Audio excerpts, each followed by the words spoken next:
Hello aspirants, जैसा कि UP RO ARO का एग्ज़ाम बहुत नज़दीक आ रहा है और इसके रिगार्डिंग जो भी समकक्षता का विवाद है वो शासन की तरफ से उसका निस्तारण करने की प्रक्रिया ख़त्म हो चुकी है। तो अब अब आपको बहुत अच्छे से इसको मेहनत करके इस एग्ज़ाम को क्वालिफाई करना है और इसी क्रम में हमने एक वीडियो लेक्चर स्टार्ट किया है जहाँ पे जो आरओ एआरओ में मोस्ट इम्पॉर्टेंट टॉपिक्स हैं उनको यहाँ पे कवर किया जाएगा। और इसी क्रम में हमने बौद्ध धर्म से रिलेटेड एक वीडियो यहाँ पे पिछले बार दिया था। आपने उसे देखा है तो अच्छी बात है, नहीं देखा है तो प्लीज़ उसको जाके एक बार देखिएगा ज़रूर, क्योंकि मैंने वहाँ पे ऐसे फैक्ट्स बताए हैं जो आपको आसानी से किताबों में नहीं मिलेंगे। आप यूट्यूब पे तमाम वीडियो देख लो, जो चीज़ मैंने वहाँ बताई है, ठीक है, उसमें बहुत सारी चीज़ें आपने कभी सुनी भी नहीं होंगी। और वैसे जब एग्ज़ाम में आता है तो आप लोग कहते हो कि एग्ज़ाम में पता नहीं कहाँ से आ गया, आउट ऑफ सिलेबस पेपर आया है या फिर हमने कभी सुना ही नहीं था। और मैंने पहले भी कहा था, फ्रॉम डे वन से मैं ये कह रहा हूँ कि मैं यहाँ पे सिर्फ आपकी सिलेक्शन के लिए ही आया हूँ और मैं वही चीज़ें आपको यहाँ पे कवर कराऊंगा जो आपके एग्ज़ाम में रुकावट की तरह आती हैं सामने। जब भी आप एग्ज़ाम हॉल में बैठते हो बहुत सारी चीज़ें आपको सामने ऐसी आती हैं जो आपने कभी सुनी नहीं होती हैं, जबकि वो कहीं ना कहीं आपको किताबों में मिलेंगी या फिर कई दूसरी जगहों पे आपको मिल जाएंगी, लेकिन आपने उन चीज़ों को कभी कंसीडर ही नहीं किया होता है। तो उन्हीं फैक्ट्स को लेकर मैंने यहाँ पे वीडियो लेक्चर सीरीज स्टार्ट करी है जो एग्ज़ाम में आपके बहुत काम आएंगे। मेरा काम है आपको सिलेक्शन तक पहुँचाना, ठीक है। जो 2, 4, 5, 10 नंबरों से आप रुक जाते हो, एग्ज़ाम में सिलेक्ट नहीं हो पाते हो, क्योंकि वो एग्ज़ाम की गलती नहीं होती, वो पेपर की गलती नहीं होती, वो अपनी गलतियों की वजह से उसको क्वालिफाई नहीं कर पाते हो। तो मुझे उसे ही मिनिमाइज करना है और आप अगर रेगुलर इसे फॉलो कर रहे हैं और करते हैं तो यकीन मानिए बहुत सारी चीज़ें आपको एग्ज़ाम में देखने को मिल जाएंगी, ठीक है। तो पिछला लेक्चर हमारा बौद्ध धर्म से रिलेटेड था और आज जो हम डिस्कशन करेंगे वो रहेगा जैन धर्म, ठीक है। लास्ट ईयर एक क्वेश्चन आया था जैन धर्म पे। आप लोगों ने अगर प्रीवियस ईयर नहीं लगाया है तो प्लीज़ लगाइए, प्रीवियस ईयर ज़रूर से ज़रूर लगाइए। उससे आपको अंदाज़ा होगा कि किस टॉपिक से कितना पढ़ना है, क्या क्या पूछा जा सकता है, ठीक है। तो लास्ट ईयर के प्रीवियस ईयर पेपर में आपने क्वेश्चन जैन धर्म से देखा होगा, जहाँ पे एक क्रम लगाने को आया था जैन तीर्थंकरों का, ठीक है। उसमें 4 या 5 ऑप्शन थे, नाम लिखे हुए थे जैन तीर्थंकरों और उनको क्रम से सजाना था आपको, ठीक है। तो इस तरीके के क्वेश्चंस यूपीएससी या फिर यूपी पीसीएस आरओ एआरओ पूछता है, ठीक है।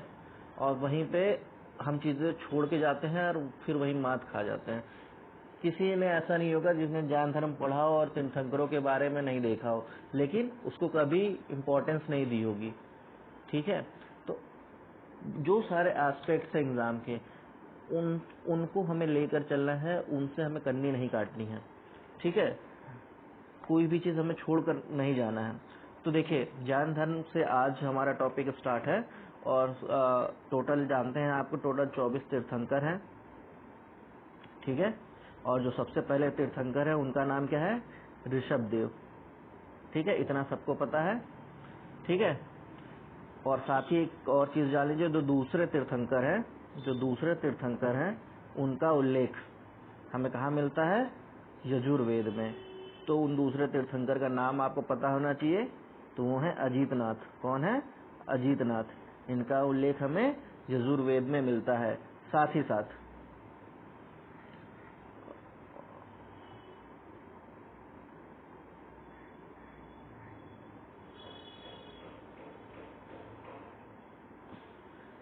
साथ एक और आपके तीर्थंकर हैं, वो हैं 22वें तीर्थंकर, ठीक है, जिनको कहते हैं अरिष्टनेमी।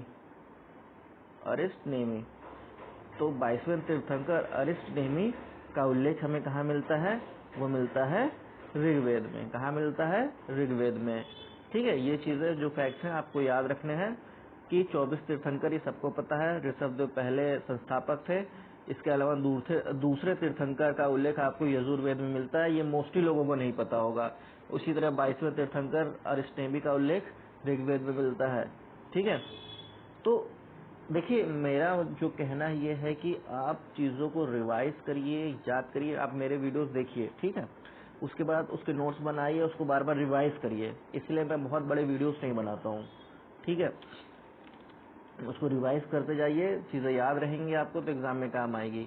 और मैं इसीलिए किसी चीज़ को फोकस नहीं करता, जिसका मन होता है वो देखे, जिसको नहीं पसंद आता वो बिल्कुल मत देखे मेरे वीडियोस।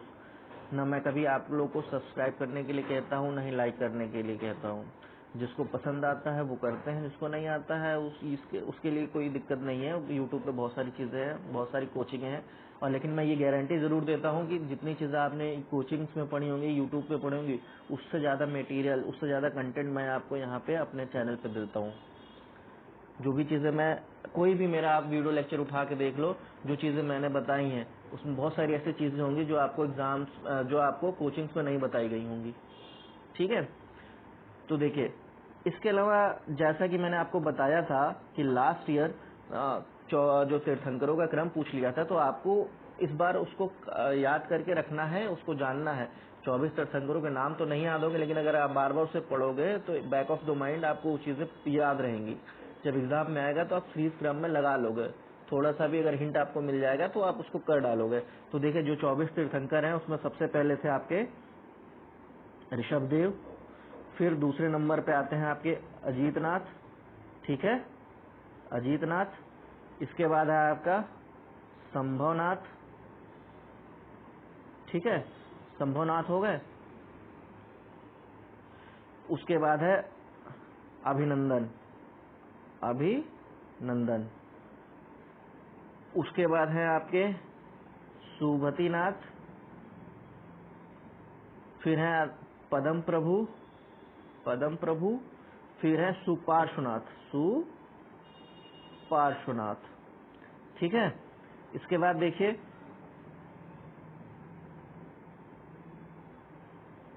इसके बाद है आपके चंद्र प्रभु। कौन है? चंद्र प्रभु। फिर आपके सुविधिनाथ, सुविधिनाथ। फिर आपके शीतलनाथ, शीतलनाथ। फिर है आपके श्रेयांशनाथ, ठीक है। फिर है आपके वासुपूज्य, फिर विमलनाथ, फिर अनंतनाथ, फिर धर्मनाथ। उसके बाद आते हैं आपके शांतिनाथ, ठीक है। फिर आते हैं आपके कुंथुनाथ, कुंथुनाथ, ठीक है। फिर आते हैं आपके अश्वनाथ। फिर आते हैं मल्लीनाथ, फिर मुनि सुब्रतु। और एक चीज और बता दूं आपको, जो मल्लीनाथ हैं इनको कहीं कहीं पे आपको मत्तिलनाथ भी लिखा मिलेगा, मत्तिलनाथ, ठीक है। और ये आपको बता दूं कि ये महिला जैन तीर्थंकर हैं, महिला जैन तीर्थंकर हैं। मल्लीनाथ को महिला जैन तीर्थंकर कहा जाता है। ये चीज आप याद रखिएगा, कभी कभी पूछ दे अगर आपसे कि जैन तीर्थंकरों में से महिला तीर्थंकर कौन सी, तो आपको नाम पता होना चाहिए कि मल्लीनाथ या फिर मत्तिलनाथ महिला जैन तीर्थंकर थी, ठीक है। इसके बाद आपका आता है नेमिनाथ, ठीक है। नेक्स्ट आइए, फिर आपके आते हैं अरिष्ट नेमी, अरिष्ट नेमी। फिर पार्श्वनाथ, फिर महावीर स्वामी, महावीर स्वामी। देखिए, जो मोस्ट इम्पोर्टेंट है वो दो ही हैं आपके, पार्श्वनाथ और महावीर स्वामी। इनके बारे में आपको आगे भी पढ़ना है, लेकिन बाकी जो 24 तीर्थंकर मैंने बता दिए हैं उस चीज को एक बार जरूर पढ़ लीजिएगा। और साथ ही साथ जो महिला तीर्थंकर के बारे में बताया उसके बारे में जरूर पता रखिएगा, ठीक है। तो इसके अलावा कुछ जो इम्पोर्टेंट चीजें हैं वो ये है कि कभी कभी पूछ लेता है कि जो प्रमुख तीर्थंकर थे उनके प्रतीक कौन कौन से थे, तो उन प्रतीकों के बारे में भी आपको पता होना चाहिए। जैसे ऋषभनाथ की बात करते हैं, तो ऋषभनाथ के जो प्रतीक हैं वो है वृषभ। कौन है? वृषभ। इसी तरह अजीतनाथ के जो हैं वो है गज, हाथी, ठीक है। इसके बाद संभवनाथ, संभवनाथ, तो संभवनाथ के जो प्रतीक हैं वो है कपि, कौन, सॉरी कपि नहीं है, वो है घोड़ा। घोड़ा तो ऋषभनाथ के वृषभ है, अजीतनाथ के गज है, संभवनाथ के घोड़ा है। ठीक है, इसके बाद नेक्स्ट आइए, इसके बाद आते हैं अभिनंदन। कौन आता है? अभिनंदन। तो इनके जो प्रतीक है वो कपि, ठीक है, वो है कपि। उसके बाद आइए मल्लीनाथ। मल्लीनाथ या मल्तिलनाथ, इनका जो प्रतीक है वो है कलश। ठीक है, ऊपर मैंने बताया था इनको महिला तीर्थंकर भी कहा जाता है, याद रखिएगा। इसके बाद आइए नेमिनाथ। नेमिनाथ, इनका जो प्रतीक है वो है नीला कमल। मैं सारे तीर्थंकरों के प्रतीक नहीं बताऊंगा क्योंकि वो इम्पोर्टेंट नहीं, जो बहुत इम्पोर्टेंट, जो रेयर मतलब कि जो पूछा जा सकता है, जो पूछे गए हैं कुछ, उन्हीं को मैं यहाँ पे डिस्कस करूंगा जो मोस्ट इम्पोर्टेंट होंगे। तो अभिनंदन के क्या हो गए? कपि। मल्लीनाथ के हो गए कलश। नेमिनाथ के हो गए नीला कमल। अब एक और देखिए, अरिष्ट नेमि। अरिष्ट नेमि, तो इनके जो प्रतीक हैं वो है शंख। क्या है? वो है शंख। अब नेक्स्ट आइए, इसके बाद आइए पार्श्वनाथ। पार्श्वनाथ के जो प्रतीक है वो सर्प है और महावीर स्वामी के सिंह है। ठीक है, ये प्रतीकों को याद कर लीजिएगा, बहुत इंपॉर्टेंट है। मैथ्स 2 कॉलम में पूछ सकता है, या फिर आपने प्रीवियस अगर कभी लगाया होगा पीसीएस का या फिर आरओ का, तो उसमें जरूर एक क्वेश्चन इस तरीके का आया हुआ है। ठीक है, तो कौन कौन से प्रतीक में हमने देखे? ऋषभदेव का जो प्रतीक है वो वृषभ है, अजीतनाथ का जो प्रतीक है वो गज है, जो संभवनाथ का प्रतीक है वो घोड़ा है, जो अभिनंदन जी का प्रतीक है वो कपि है। फिर मल्लीनाथ या मल्लीनाथ का जो प्रतीक है वो कलश है। उसके बाद नेमिनाथ जी का है नीला कमल, अरिष्ट नेमि का है शंख, पार्श्वनाथ का है सर्प और महावीर स्वामी का है सिंह। इन प्रतीकों को आपको याद रखना है। ठीक है, अब नेक्स्ट पे आ जाते हैं। तो देखिए, पार्श्वनाथ के बारे में जान लेते हैं, इम्पोर्टेंट है, पार्श्वनाथ के बारे में जान लेते हैं। तो पार्श्वनाथ का जन्म हुआ था 850 ईसा पूर्व में। कब हुआ था? 850 ईसा पूर्व में। ये 23वें तीर्थंकर थे, 23वें तीर्थंकर थे। ठीक है, और ये बनारस के थे। कहाँ के थे? बनारस के थे। ठीक है, इन्होंने शिक्षा प्राप्त करी या फिर जिनको ज्ञान की प्राप्ति हुई समवेत पर्वत पर। समवेत पर्वत पर। ठीक है, इन्होंने 4 व्रतों के बारे में बताया है, आप सबको पता होगा। सत्य, अहिंसा, अस्तेय और चौथा है आपका अपरिग्रह। ठीक है, तो इन्होंने 4 व्रतों के बारे में बताया है, सत्य, अहिंसा, अस्तेय और अपरिग्रह। ठीक है, इनके अनुयायियों को क्या कहा जाता है? तो इनके अनुयायियों को कहा गया है निग्रंथ। क्या कहा गया है? निग्रंथ। महावीर स्वामी को भी निग्रंथ कहा गया है। ठीक है, इस बात को याद रखिएगा। तो इनके अनुयायी क्या कहा गया है? निग्रंथ।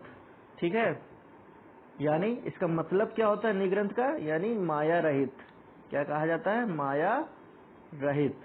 ठीक है, यहाँ चीज आपने देख ली, इतना इम्पोर्टेंट था इनके बारे में। पार्श्वनाथ का जन्म बताया मैंने आपको 850 ईसा पूर्व में, 23वें तीर्थंकर थे। 4 व्रतों को बताया था इन्होंने, सत्य, अहिंसा, अस्तेय, अपरिग्रह। अनुयायी क्या कहा जाता है? निग्रंथ। ठीक है, अब आइए महावीर स्वामी पर। किस पर? महावीर स्वामी पर, मोस्ट इम्पोर्टेंट। तो जान लीजिए, इनका जन्म वैशाली, ठीक है, कुंडग्राम में हुआ था। कुंडग्राम में, वैशाली के कुंडग्राम में हुआ था। माता का नाम था त्रिशला। ये सारी चीजें आपको पता होंगी, आपने पढ़ी होंगी। ठीक है, फिर भी मैं एक छोटा सा इंट्रोडक्शन दे रहा हूँ। ठीक है, बचपन का नाम वर्धमान।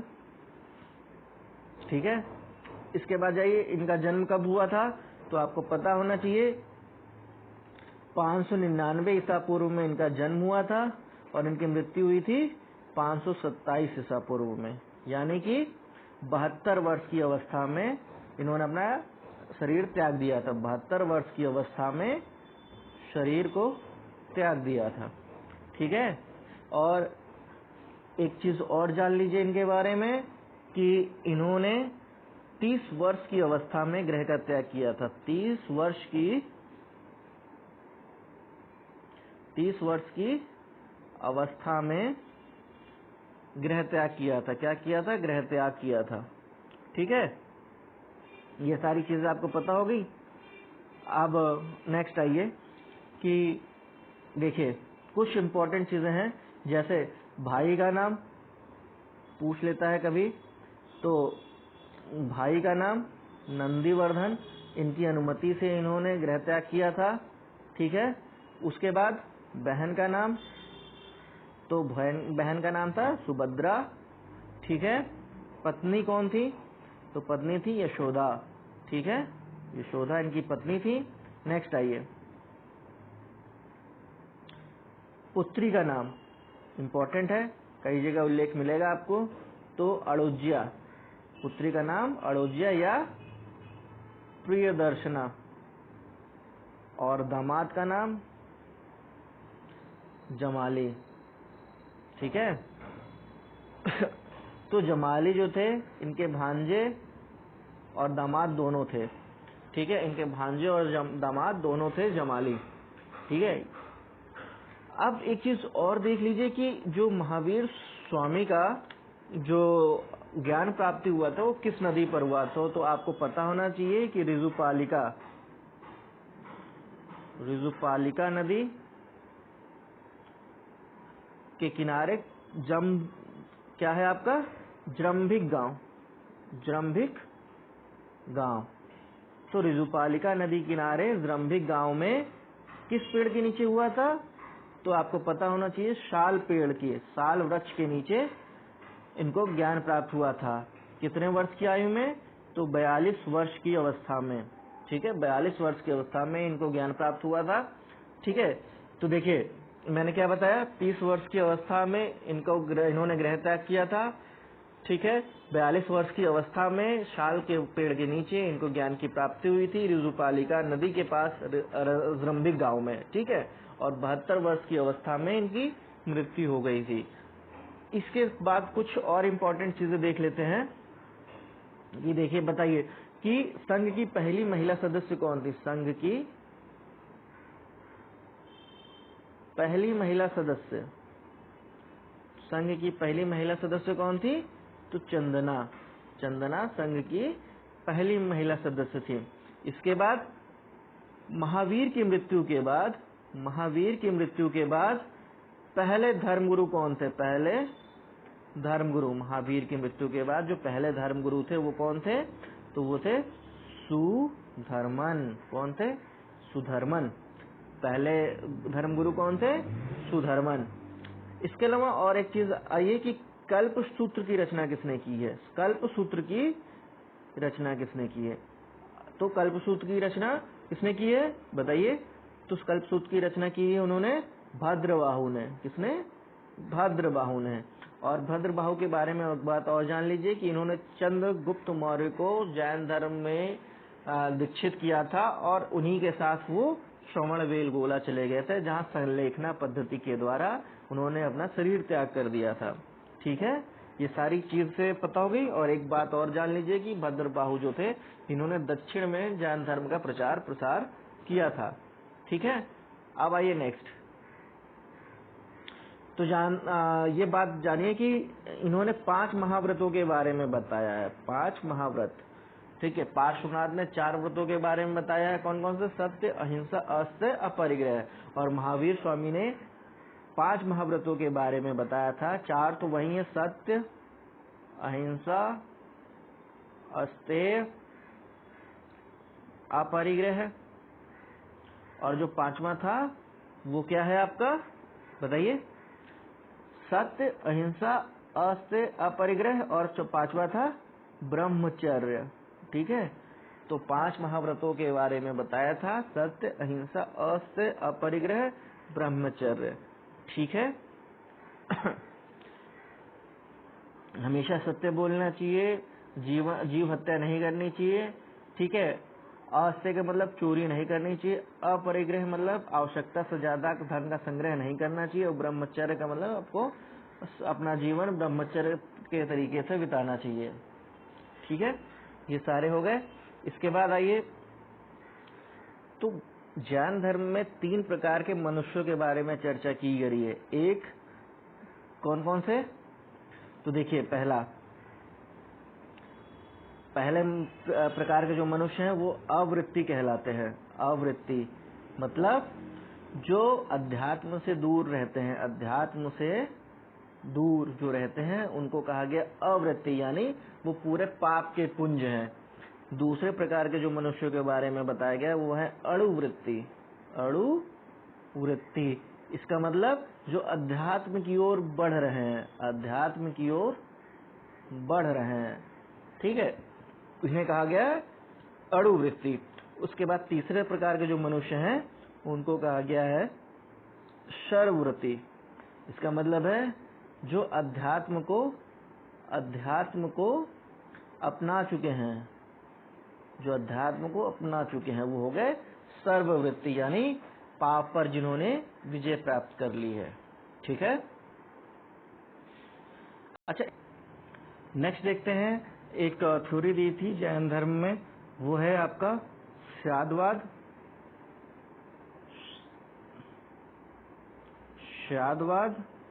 और अनेकांतवाद।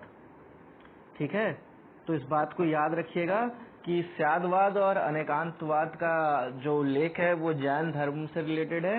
एग्जाम में डायरेक्ट पूछ सकता है स्यादवाद किस धर्म से रिलेटेड है, और 4 ऑप्शन दे देगा, ब्राह्मण धर्म, वैष्णव धर्म, शैव धर्म, जैन धर्म। ठीक है, या फिर बौद्ध धर्म। तो आपको पता होना चाहिए कि स्यादवाद का सिद्धांत जैन धर्म से रिलेटेड है। तो स्यादवाद के बारे में जान लीजिए कि स्यादवाद क्या कहता है। तो स्यादवाद क्या कहता है कि ना ही हम किसी को पूर्ण रूप से स्वीकार कर सकते हैं, ना ही हम किसी को पूर्ण रूप से अस्वीकार कर सकते हैं। ठीक है, तो ये कहलाता है स्यादवाद, और इसी से रिलेटेड है आपका सापेक्षता का सिद्धांत। ठीक है, इसी तरीके से अनेकांतवाद क्या कहलाता है? एक समय में केवल एक वस्तु के स्वरूप को जानना ही अनेकांतवाद, यानी अनेक का अंत, एक समय में केवल एक वस्तु के एक ही स्वरूप को जानना अनेकांतवाद कहलाता है। इसी तरीके से एक महत्वपूर्ण शब्दावली है अनंत। ठीक है, अनंत चतुष्टक। ये भी जो थ्योरी है, ये अनंत चतुष्टक की जो अवधारणा है वो भी कहाँ से रिलेटेड है? जैन धर्म से रिलेटेड है। इस बात को आपको याद रखना है। ठीक है, तो अनंत चतुष्टक क्या है? वो 4 चीजें क्या है जिससे मोक्ष की प्राप्ति की जा सकती है इन्हीं के माध्यमों से? तो वो है आपका ज्ञान, दर्शन, ठीक है, फिर वीर्य, और फिर है आपका सुख। तो इन्हीं 4 माध्यमों से हम मोक्ष की प्राप्ति कर सकते हैं। किसकी प्राप्ति कर सकते हैं? मोक्ष की प्राप्ति कर सकते हैं। कौन कौन से? ज्ञान, दर्शन, वीर्य और सुख। तो इस बात को याद रखिएगा कि अनंत चतुष्टक की अवधारणा जैन धर्म से रिलेटेड है। ठीक है, और ये चीजें आपको बहुत जगह नहीं मिलेंगी। ठीक है, और एग्जाम में सीधे सीधे पूछ ली जाती हैं। ठीक है, तो इस चीज को याद रखिएगा। इसके बाद एक और महत्वपूर्ण चीज देख लेते हैं, वो ये कि देखिए जो जैन धर्म था वो 2 भागों में विभाजित हुआ। एक कहलाया श्वेतांबर और दूसरे क्या कहलाए? दूसरे कहलाए दिगंबर। ठीक है, तो आपको पता होगा श्वेतांबर जो थे उनका नेतृत्व किसने किया था? तो वो थे स्थूलभद्र ने। ठीक है, स्थूलभद्र ने श्वेतांबरों का नेतृत्व किया गया था, और ये किधर से कहाँ से रिलेटेड है? तो ये मगध से रिलेटेड थे। ठीक है, वहीं दिगंबर थे, इन्होंने अपना जैन धर्म का प्रचार प्रसार कहाँ किया? दक्षिण भारत में। ठीक है, और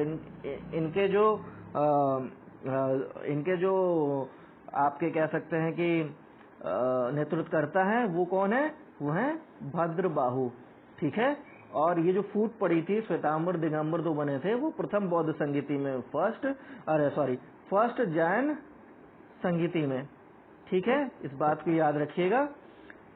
श्वेतांबर जहाँ पर स्त्री के लिए मोक्ष की प्राप्ति असंभव बताते हैं, वहीं पे दिगंबर ये मानते हैं कि स्त्री भी मोक्ष प्राप्त कर सकती हैं। साथ ही साथ एक चीज और याद रखिएगा कि जो श्वेतांबर है वो प्राचीन ग्रंथों को मानते हैं और इनके साहित्यों को अंग, प्रकीर्णन या छंद कहा जाता है। ठीक है, इस बात को याद रखिएगा। अंग, प्रकीर्णन, छंद रिलेटेड किससे है? तो ये है आपके श्वेतांबर ग्रंथों से, श्वेतांबर ग्रंथों से। ठीक है, इस बात को याद रखिएगा। वहीं पे जो दिगंबरों के साहित्य है उनको क्या कहा गया है? तो दिगंबरों के साहित्यों को क्या कहा गया है? वेद कहा गया है। दिगंबरों के साहित्य को क्या कहा गया है? वेद कहा गया है। इस बात को याद रखिएगा। इतनी चीजें हो गई, तो एक चीज और देखते हैं कि जो दो जैन समितियां हुई थी, ठीक है, जो दो जैन संगीतियां जो हुई थी उसके बारे में आपको पता होना चाहिए। पहली हुई थी पाटलिपुत्र में। कहाँ हुई थी? पाटलिपुत्र में। किसके नेतृत्व में, किसके शासनकाल में हुई थी? तो आपको पता होना चाहिए चंद्रगुप्त मौर्य के शासनकाल में हुई थी। इसके अध्यक्ष कौन थे? तो अध्यक्ष थे स्थूलभद्र। ठीक है। वहीं जो दूसरी आपकी जैन संगीति हुई थी वो कहाँ हुई थी? तो आपको पता होना चाहिए वो हुई थी बल्लभी में। ठीक है, और इसके नेतृत्वकर्ता कौन थे? तो वो थे आपके क्षमा। ठीक है, इस बात को याद रखिएगा कि दूसरी जो जैन संगीति हुई थी वो बल्लभी में हुई थी, जिसके नेतृत्वकर्ता थे क्षमा। ठीक है, और ये कब हुई थी? तो ये आपको पता होना चाहिए पुलकेशिन द्वितीय के समय में हुई थी। पुलकेशिन द्वितीय के समय में हुई थी ये संगीति। पुलकेशिन द्वितीय के समय में द्वितीय बौद्ध संगीति हुई थी। इसके साथ ही कुछ और महत्वपूर्ण चीजें देख लेते हैं, जैसे कि भगवती सूत्र किससे रिलेटेड है? तो आपको पता होना चाहिए भगवती सूत्र जो रिलेटेड है वो किससे रिलेटेड है? वो है जैन धर्म से रिलेटेड है। जैन धर्म से रिलेटेड है। इसमें क्या कहा गया है? इसमें स्वर्ग और नरक का वर्णन किया गया है। तो क्वेश्चन पूछ सकता है स्वर्ग और नरक का वर्णन कहाँ मिलता है? तो वो है भगवती सूत्र में। ठीक है, इसके साथ ही इसमें समकालीन जैन तीर्थंकरों की जीवन गाथा भी है। ठीक है, इसके अलावा जैन धर्म में अंग और उपांग हैं। ठीक है, जैन साहित्यों के, और उनको क्या कहा गया? द्वादश। ठीक है, टोटल भेद सूत्र कितने हैं? भेद सूत्र कितने हैं? तो टोटल 6 भेद सूत्र हैं। ठीक है, ये चीज याद रखिएगा। साथ ही साथ जिन्होंने जैन धर्म अपनाया था उसमें राष्ट्रकूट शासक अमोघ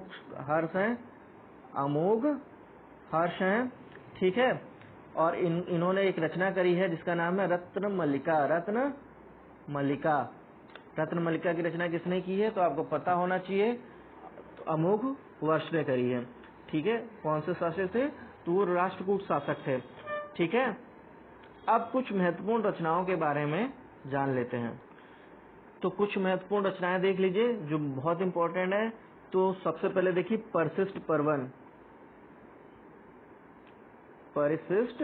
पर्वन।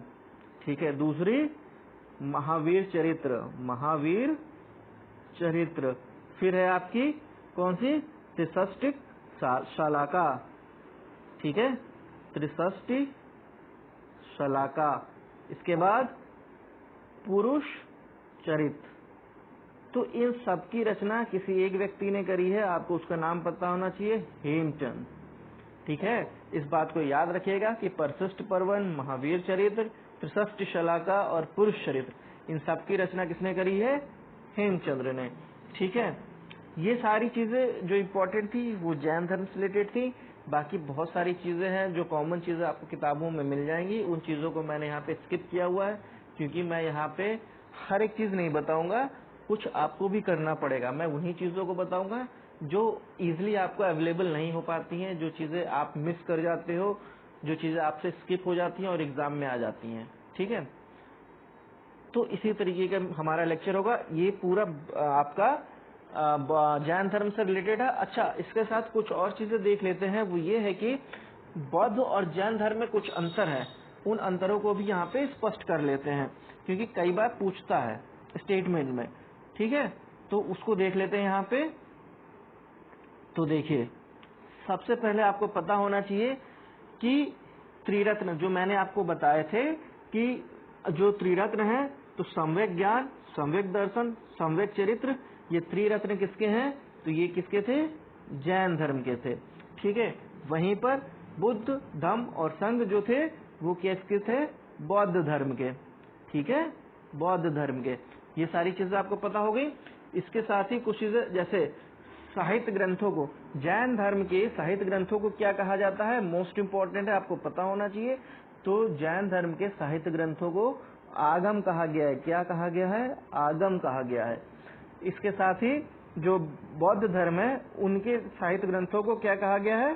तो उनको कहा गया त्रिपिटक। ठीक है, इस बात को याद रख लीजिएगा, मोस्ट इंपॉर्टेंट है कि जैन धर्म के साहित्यों को आगम कहा गया है, बौद्ध धर्म के साहित्यों को त्रिपिटक कहा गया है। क्वेश्चन में सीधे पूछ सकता है कि आगम किस धर्म का साहित्य है, ऑप्शन दे देगा तो आपको पता होना चाहिए, या फिर ऐसे पूछ लेगा कि जैन धर्म के साहित्य को क्या कहा जाता है, वहां पे ऑप्शन दे देगा तो भी आपको पता होना चाहिए। ठीक है।